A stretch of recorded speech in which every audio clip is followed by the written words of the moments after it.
Finally, on the other side of the world, we've another drug story from Thailand. Only this time, the emphasis is not on drug prevention, but on a new cure for those who've already fallen victim. This anonymous building, just peeping over the trees, may hold a possible solution to one of Thailand's biggest social problems. Nearly 1% of the population is addicted to hard drugs.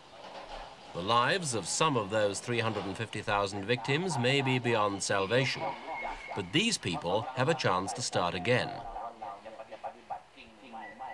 The addicts have come here to the temple at Wat Tam Kra Bog, 70 miles northeast of Bangkok, to try an amazing cure that's being administered by an equally amazing man, the abbot, Phra Chamroon Panchan.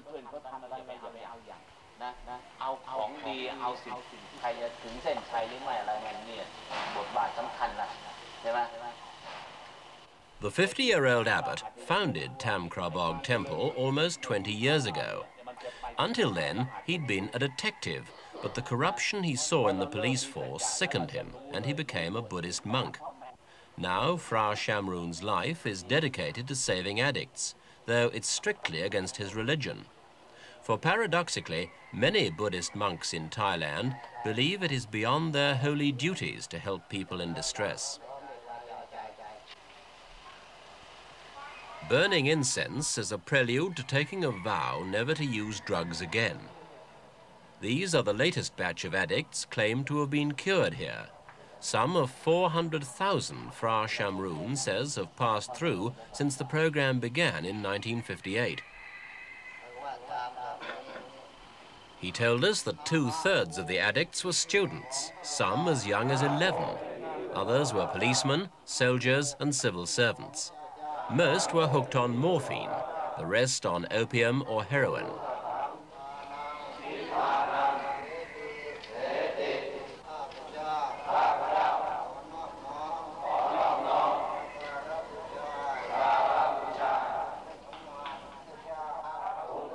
The chanting is a pledge never to go back to drugs.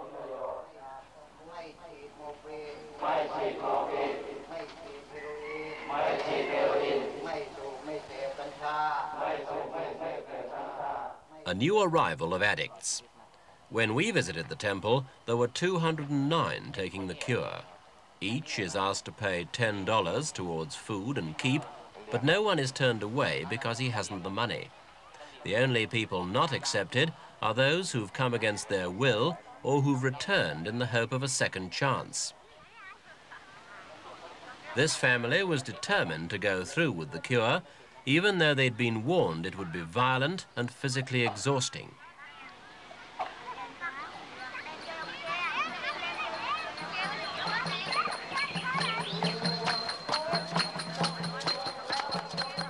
Former addicts, already well on the road to recovery, make music, sing and dance to encourage those about to begin the course.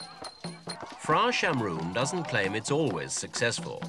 In fact, he admits that at least 30% of his patients eventually go back to their old habits, and the temptation for those returning to Bangkok is even greater. But he says he's followed up some of his patients and found them leading normal lives again. The success rate needs to be high to justify the severity of the treatment they get here. It's a harrowing variation of the cold turkey cure.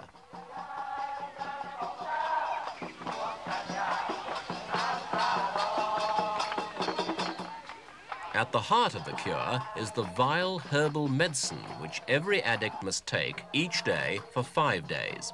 It forces him to swallow litre after litre of water.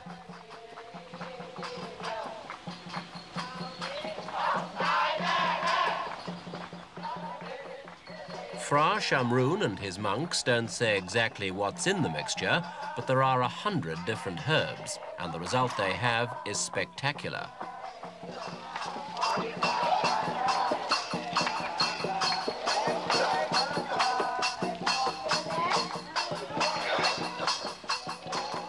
These violent vomiting sessions go on for the first 5 days of the course. For the addicts, there's no turning back. they've made a vow of sajja, or truth, and they believe that opting out now would mean death.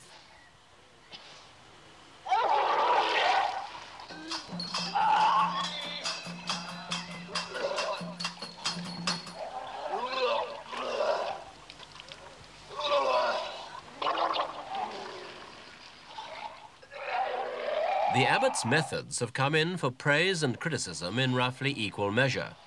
Social workers say that any cold turkey system's likely to prove effective for only 1 case in 10, while the Buddhist hierarchy is totally opposed to his interest in addicts.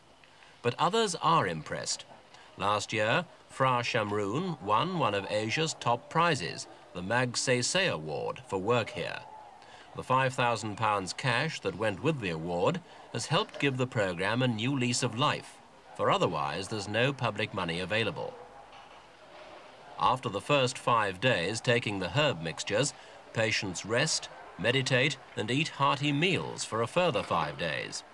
Many stay a little longer to welcome newcomers and encourage them through the first tough phase.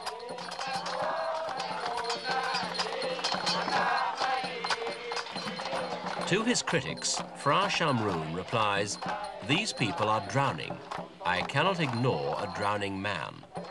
And if his treatment looks revolting, degrading, the realities of drug addiction are a good deal more disgusting.